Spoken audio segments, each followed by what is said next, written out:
Maryland Democrats have demonstrated a lack of budgeting skills. Our spending growth stands at 5% while revenue growth lags behind at just 3% annually. Consequently, Maryland's budget is significantly imbalanced and it is time for a reassessment of our financial priorities.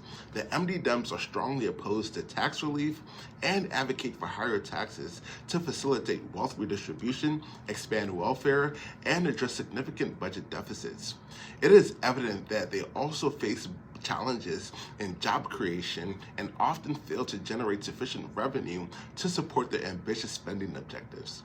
Today, the House of Delegates passed a preliminary approval for the Budget and Reconciliation Financing Act of 2026 and the Budget Bill. The Budget Bill allocates a historic $71 billion to Maryland's budget. Additionally, the BRFA bill facilitates a fund transfer from SEIF, a ratepayer tax, and implements deep cuts to the Developmental Disabilities Administration to address Maryland's $1.5 billion deficit. This follows a $3 billion deficit last year and a significant tax increase of $1.6 billion. House Republicans offered a litany of amendments to provide relief in rolling back car registration fees, pause the gas tax for a month, and repeal the 3% tech tax. All were voted down. This year's budget bills lay the foundation for massive tax increases next year and years following. Guys, the bill doesn't actually address the structural deficit in outgoing years. With a deficit as high as $3 or $4 billion, budget tricks aren't feasible, and MDDEMS are against blueprint reform, which is budget strapping Maryland. Guys, these are not Republican talking points. They are objective facts. Over the last 25 years, Maryland Democrats have controlled 60 to 70% of the legislature. Marylanders experienced budget deficits up to $1.7 billion during the Martin O'Malley administration. Cash tolls on Maryland bridges increased from $2.50 to $4. Sales taxes went up from 5% to 6%. Corporate income taxes rose from 7% to 8.25%. Gas taxes increased by 20 cents. The top personal income tax rate reached 5.75%.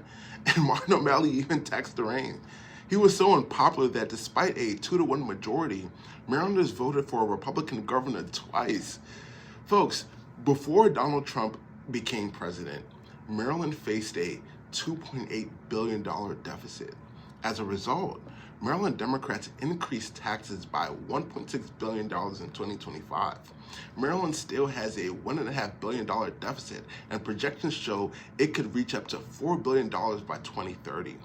Everyone knows the situation and recognizes that Maryland Democrats tax more and my opponents struggle with budgeting. They know that they have difficulties creating jobs and have an insatiable desire to spend our money. However, I have a 4-point plan that I promise to deliver on when I'm elected to fix our budgeting problems, which I like to call the contract with Marylanders. Number 1, Blueprint for the Future Funding Reform.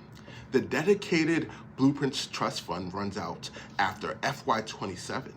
This will shift $2 billion to the general fund in FY28 and grow to $3.5 billion by FY31. We need to delay full implementation of the highest cost until FY32. We also need to shift funding to localities in terms of high performers getting flexibility and low performers getting targeted investments. We also need to eliminate the 40% planning time and keep it at 20% in perpetuity.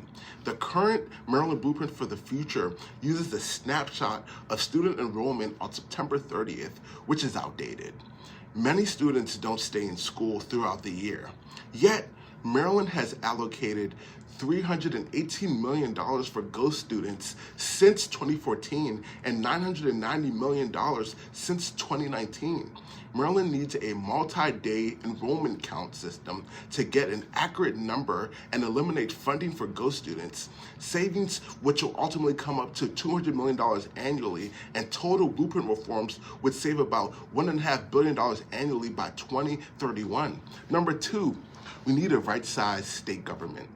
In 2023, there were 10,000 vacant state government jobs.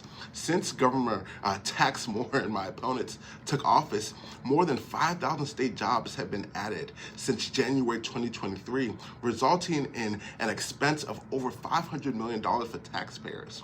Maryland's payroll for state employees reached over $5 billion in 2024, marking the first time for this milestone. Which is unfortunate. We need a 10% reduction across all agencies, except for essential workers, essentially who will be exempt. We need to implement zero-based budgeting and conduct mandatory efficiency audits across the 250 agencies with automatic position reductions tied to duplicative roles. This would save taxpayers annually $1 billion. Number 3, good governance and fiscal responsibility. Maryland is constitutionally required to balance its budget each year, but it needs to change. Maryland should aim to balance the budget for 5 consecutive years to avoid last-minute fixes like this year's BRFA bill. We also need an Office of the Inspector General to eliminate billions of dollars lost to fraud, waste, and abuse in Maryland. We need an OIG that's going to go after fraud, waste, and abuse in Medicaid. Additionally, we need to mandate regular eligibility redeterminations with better data matching to reduce improper payments. Additionally, we need value-based payments that use actual provider cost data, not just request rates, and tie 20% of reimbursement to valued outcomes. This saves $500 million in the general fund annually. 4th, job creation and revenue growth. Virginia raises more revenue than Maryland. In 2024, Virginia's general fund brought about $29 billion in revenue, while Maryland just brought $24 billion in revenue.